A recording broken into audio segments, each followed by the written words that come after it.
Hello friends, welcome to social science with Rinki. कैसे हैं आप? उम्मीद करती हूँ आप सभी अच्छे होंगे। आज जो हम स्टार्ट करने जा रहे हैं वो नई बुक, नया चैप्टर, सब कुछ नया है।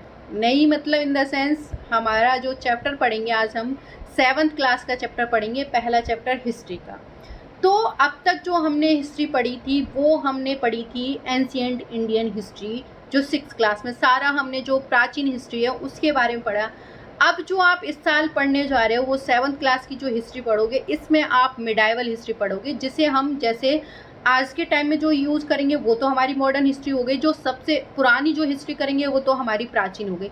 लेकिन जो बीच में रह गई वो वाली कौन सी हिस्ट्री हुई, तो वही वाली हिस्ट्री हम पढ़ने जा रहे हैं जो बीच वाली है, जो मध्यकालीन इतिहास जिसे हम कहेंगे, मॉडर्न हिस्ट्री जिसे मिडाइवल हिस्ट्री जिसे हम कहेंगे, वो वाला हम इस बुक में पढ़ने जा रहे हैं।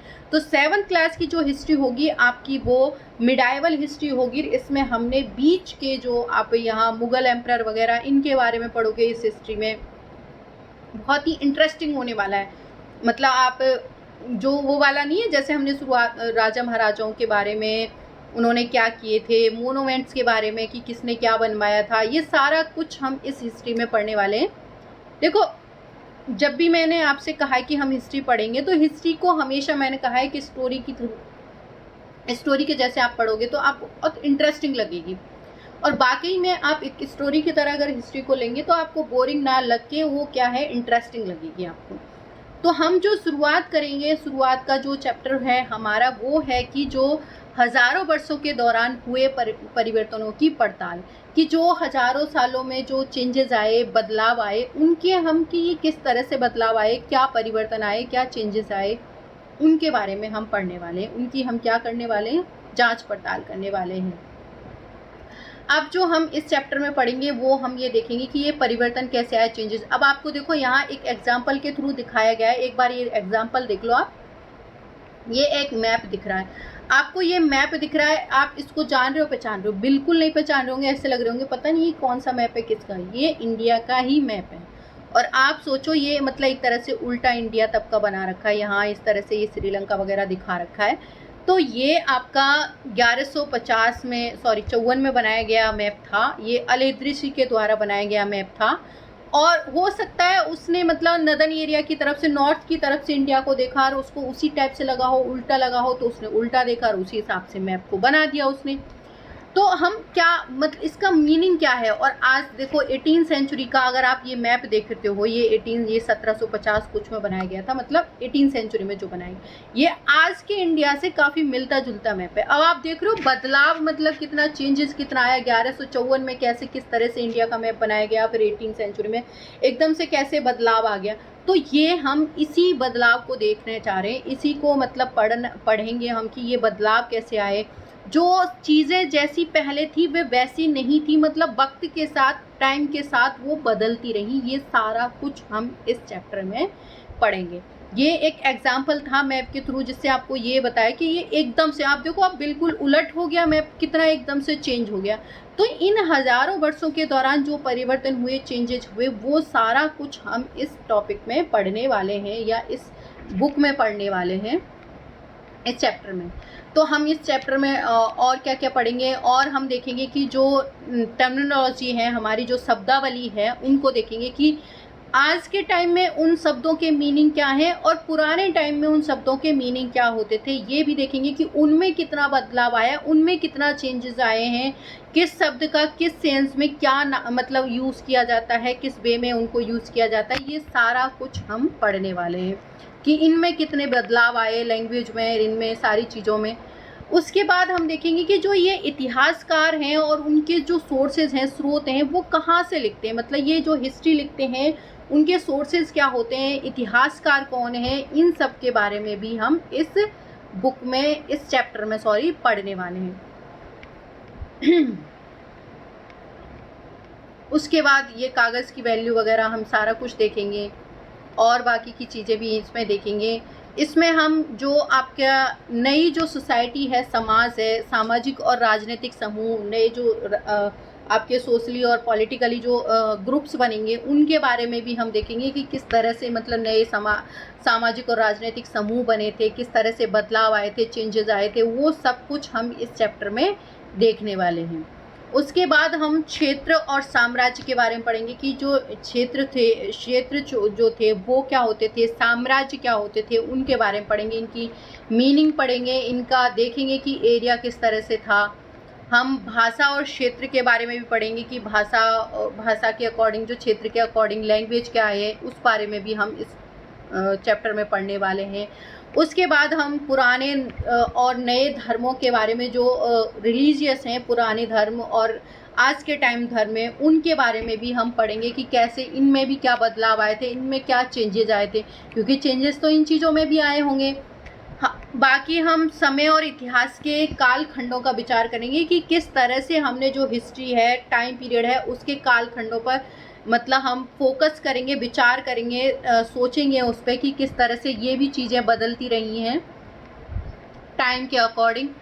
तो हमारा चैप्टर यहाँ ख़त्म हो जाता है। इन सारे जो टॉपिक्स हैं उनको हम यहाँ पर क्या करने वाले हैं, कवर करने वाले हैं। ये सारी चीज़ें हम इस चैप्टर में पढ़ेंगे। जो शुरुआत हमारी होगी हज़ारों वर्षों के दौरान हुई पड़तालों की, जो चेंजेस हुए थे, परिवर्तन हुए थे, उनके बारे में हमने क्या जांच की, कैसे हम इन चीज़ों का पता करते हैं, ये सारी चीज़ें हम इस चैप्टर में पढ़ने वाले हैं। आइए देखते हैं हज़ारों वर्षों के दौरान हुए परिवर्तनों की पड़ताल मतलब जांच। ठीक है, यहाँ आपको एक लिखते हुए एक उसको दिखा रखा है, एक पिक्चर दिखा रखी है। तो हमारे यहाँ सबसे पहले ये देख रहे हैं कि जिस टाइप में पहले लोग लिखते थे, क्या उस लिखने के तरीके में, लिपि में या और चीज़ों में, इनमें भी क्या बदलाव आए थे या नहीं आए थे। तो ये मैप का एग्जाम्पल मैंने आपको बता दिया था कि ये जो मैप है इंडिया का ही मैप है, लेकिन ये कब का है, 1154 का है। और तब इस तरह से इंडिया का मैप बनाया था। ये किसने बनाया था, ये अल-इद्रिशी ने बनाया था। ये इम्पॉर्टेंट बनता है वन लाइनर में, क्वेश्चन आंसर में ये आपका एक बहुत इम्पॉर्टेंट क्वेश्चन बन जाता है कि जो शुरुआत का या सबसे पहला जो मैप बनाया गया वो किसके द्वारा बनाया गया था, अल-इद्रिशी के द्वारा बनाया गया था। कब बनाया गया था, 1154 में बनाया गया था। तो ये अंडरलाइन आप ज़रूर कर लें। यहाँ मैंने कहा बॉक्सेस में, एनसीईआरटी में जितने भी बॉक्सेस हैं उनमें इंफॉर्मेशन बहुत अच्छी होती है, इंटरेस्टिंग होती है और दूसरा काफ़ी नॉलेज आपको देती है। तो यहाँ हम पहले बॉक्स पढ़ लेते हैं। तो ये जो 12वीं सदी के टाइम पे बनाया गया था ये वाला मैप, ठीक है। और ये एक भूगोलवेत्ता थे। भूगोलवेत्ता कौन होते हैं, जिन्हें मतलब ज्योग्राफी की नॉलेज होती है, भूगोल का मतलब इनका इसके बारे में खोजबीन करते, जैसे हिस्ट्री के बारे में पता करना हिस्टोरियंस हो गए, वैसे ही ये एक भूगोलवेत्ता थे। कौन, अल-इद्रिशी।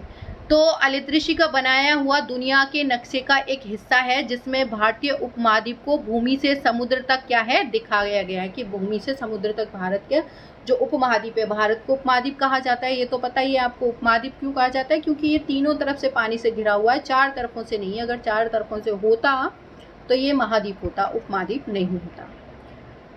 वापस से आ जाते हैं। मानचित्र फर्स्ट और सेकंड पर नजर डालिए, दोनों हम देख चुके हैं। मानचित्र फर्स्ट, अरब भूगोलवेत्ता जो अल-इद्रिशी थे, ये अरब के थे, अरब भूगोलवेत्ता थे। अल-इद्रिशी ने 1154 में बनाया था, इसको अंडरलाइन कर लेना, ठीक है। यहाँ से जो नक्शा दिखाया गया है उसके द्वारा बनाए गए दुनिया के बड़े मानचित्रों का हिस्सा है और भारतीय उपमहाद्वीप को दर्शाता है कि मतलब ये जितने भी जो मैप्स बनाए गए हैं, नक्शे बनाए गए हैं, उनमें से ये एक हिस्सा है, दुनिया के बड़े मानचित्र का एक हिस्सा है और भारत उपमहाद्वीप को भी इसमें दिखाया गया है। मानचित्र 2 एक, और जो मानचित्र 2 है जो आज के इंडिया के जैसा थोड़ा दिखता है, मतलब काफ़ी दिखता है, सिमिलर दिखता है, वो एक फ्रांसीसी जो मानचित्रकार थे, जो मानचित्रकार किन्हें कहा जाता है, जो मैप बनाने का काम करते थे, उनके द्वारा बनाया गया। कब, 1720 में बनाया गया।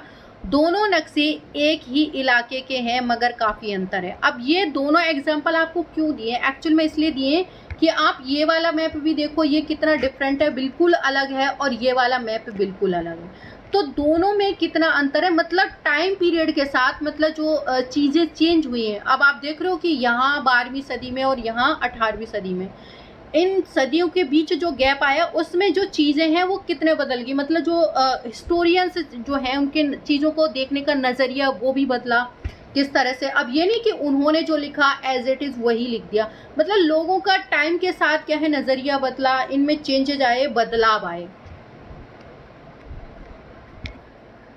अलिदृश्री के नक्शे में दक्षिण भारत उस जगह है जहां आज उत्तर भारत को ढूंढते, मतलब बिल्कुल उल्टा कि अलिदृश्री ने जो मैप दिखाया उसमें जो दक्षिण है उसको, जो दक्षिण वाला हिस्सा है उसको नॉर्थ की तरफ दिखा दिया, मतलब सॉरी उत्तर की तरफ दिखा दिया, और उत्तर वाले हिस्से को दक्षिण की तरफ दिखा दिया। श्रीलंका का डीप ऊपर की तरफ है। अब जब दक्षिण ऊपर की तरफ दिखाएंगे तो ऑब्वियस सी बात है श्रीलंका भी ऊपर पहुंच जाएगा, क्योंकि आता तो वो दक्षिण की तरफ, दक्षिण में ही है। जगहों के नाम अरबी में दिए गए हैं, और जो भी जगह हैं उनके नाम अरबी में दिए गए हैं। उन्होंने कुछ जाने पहचाने नाम भी हैं, मतलब उसको कुछ नाम जो है जाने पहचाने हैं, जैसा कि उत्तर प्रदेश, मतलब ये उत्तर प्रदेश वगैरह। ये जो मैप बनाया गया था ये आपका जो 18वीं सदी के आरंभ में बनाया गया था, ये ग्लिबलॉम द लिस्ले के द्वारा बनाया गया था। ये एटलस नूवो के अनुसार है ये उपमहाद्वीप में। तो ये पूछ लिया जाता है कि ये मैप किसके द्वारा बनाया गया था, तो ये गिब्लॉम द लिस्ले के द्वारा बनाया गया था। हमें याद रखना, ये वन लाइनर में पूछ लिया जाता है। उत्तर प्रदेश का कन्नौज मानचित्र 2 पहले मानचित्र के बनने से लगभग 600 वर्ष बाद बना, कि जो मानचित्र फर्स्ट है, मानचित्र 2 है, वो फर्स्ट के पहला मानचित्र बना उसके 600 साल बाद बना।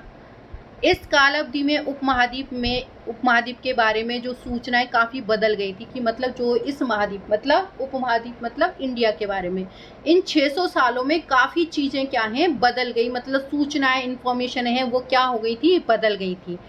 यह नक्शे में ज़्यादा परिचित लगेगा, और विशेषकर तटीय इलाके के जो बारीक ब्यौरा देखकर आश्चर्य होता है कि यूरोप के नागरिक तथा व्यापारी अपनी समुद्र यात्रा के लिए इस नक्शे का क्या है इस्तेमाल करते थे। कि मतलब जो आज का मैप है वो हमें काफ़ी सिमिलर लगेगा, और विशेष करके जो तटीय इलाका है उसे देख के हमें आश्चर्य भी होगा, क्योंकि जो यूरोप के नागरिक होते थे यहाँ, मतलब बिजनेस वगैरह के लिए आते थे, वो लोग व्यापारी जो होते थे यहाँ पर ट्रेड के लिए जो आते थे, वो अपनी ये जो समुद्री यात्रा है वो इसी मैप के थ्रू करते थे, इसके ऊपर ही करते थे। तो आज का ये वाला मैप तो आज के कॉन्टेक्स्ट में आज के जैसा ही दिखता है ये वाला मैप, ठीक है, जो खास करके ये तटीय इलाके वाला।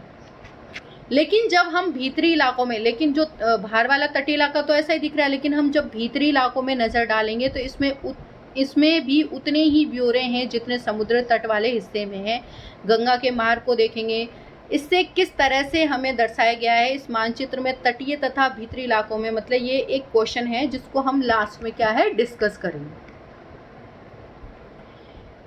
इतनी ही महत्वपूर्ण और एक बात यह है कि दूसरे युग तक मानचित्र का अंकन विज्ञान बहुत बदलता रहा, मतलब जब हम दूसरी सदी आई या कह सकते हैं युग आया, तब उस टाइम पीरियड तक जो मानचित्र का अंकन, मतलब जो मैप वगैरह बनाने का जो तरीका है उसमें काफ़ी बदलाव आए थे। इतिहासकार जब बीते हुए युगों के दस्तावेज, नक्शों और लेखों का अध्ययन करते हैं तो उनके लिए इन सूचनाओं, संदर्भ का, उसकी भिन्न भिन्न ऐतिहासिक पृष्ठभूमि का अध्ययन रखना ज़रूरी है। देखो, जब अगर हम जैसे मान लो दोनों मैपों के बारे में बात करते हैं कि हमने वो दोनों मैप देखे, अब उनमें हम ज़्यादा सही कौन सा मानेंगे, मतलब वो पहले वाला या सेकंड वाला। अगर एक हिसाब से देखें तो उस कॉन्टेक्स्ट में जो अलिदृश्य ने जिस हिसाब से देखा होगा तो उसे इंडिया वैसा ही लगा होगा। अब हम किसको सही कहें किसको गलत कहें, तो वही है कि जो भी हिस्टोरियन है, जो इतिहासकार है, वो बीते हुए जितने भी हमारे दस्तावेज वगैरह हैं, नक्शे हैं या जो लेख मिलते हैं, उनका डीपली मतलब अध्ययन करके उन सूचनाओं का जो संदर्भ का है वो अपनी भिन्न भिन्न मतलब ऐतिहासिक पृष्ठभूमि देख के और उनका अध्ययन करें, और उसी हिसाब से क्या है वो उनको हिस्ट्री लिखनी चाहिए। मतलब वो सारी चीज़ों का जो पृष्ठभूमि है, उनकी जो ऐतिहासिक पृष्ठभूमि है, उसको ध्यान में रखते हुए उनको क्या है हिस्ट्री लिखनी चाहिए। तो अभी जो हमारा इंट्रोडक्टरी पार्ट है वो इस वीडियो में कंप्लीट हो चुका है। अगला जो हम नेक्स्ट टॉपिक है वो हम नेक्स्ट वीडियो में लेंगे। यहाँ तक अभी हमने जो इसका इंट्रोडक्शन पढ़ लिया है, नेक्स्ट वीडियो में हम इसका एक नए सिरे से, मतलब नई उससे हम क्या है टॉपिक स्टार्ट कर देंगे। टॉपिक का नाम है हमारा नई और पुरानी क्या है शब्दावलियाँ। ये हम नेक्स्ट वीडियो में देखेंगे। Thank you so much.